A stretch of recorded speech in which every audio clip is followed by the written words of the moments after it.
so if you're the kind of golfer who is inconsistent and slightly uncertain as to why you're inconsistent, then this video is very much for you. In this video, we're going to focus very much on the lead arm. And the reason why is I believe that if you can keep this lead arm nice and straight whilst allowing it to rotate correctly, you're going to find a huge amount of consistency. Now, the first things first is when we set up to the golf ball, the ball will be located pretty much in the centre of your stance, and the club obviously will be as well. And what needs to happen is my lead hand is going to move in, obviously to take hold of the club, and there's going to be a little bit of clockwise rotation as we hold it as well. And this is going to be known as pronation. Okay, so you can see where my watch face is now facing as I take hold of it.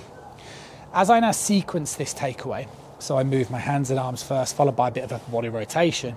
The key thing that I want you to notice is the way that my lead arm has rotated more clockwise, because you can see my watch face is now facing more towards you. So this is a pretty, traditional takeaway position. Question is, what do we do to hit the golf ball from here? Well, if you're inconsistent, what you're doing is you're flipping. And the definition of a flip means that the club head is overtaking the hands in towards the impact position. We don't want that. So if we don't want that, that means that we have to make sure the hands lead, okay, the club head coming in towards the downswing. So you can see the way my hands get ahead of the ball, ahead of the club head in this point in the golf swing.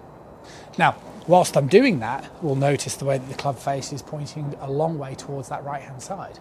So this is why simultaneously, as I am bringing my lead arm down, I need to rotate my arm in the opposite direction, okay, which is known as the supination, to get the club face square.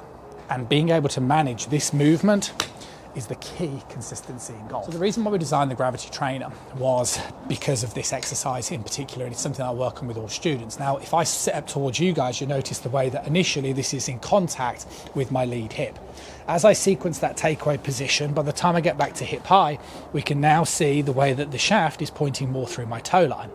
As I lead with the hands, okay, that brings me down into this type of position. And as I then start to rotate my arm to square the face, upon the point of impact, this is why the shaft will then be delivered through my lower rib cage. And just practicing that motion is key. And what can happen from that motion is you can then turn through, and that's why this trainer is also really good, because it will give you that feeling of the correct amount of arm rotation to square the face, coupled by what it would really feel like to rotate nicely through the ball.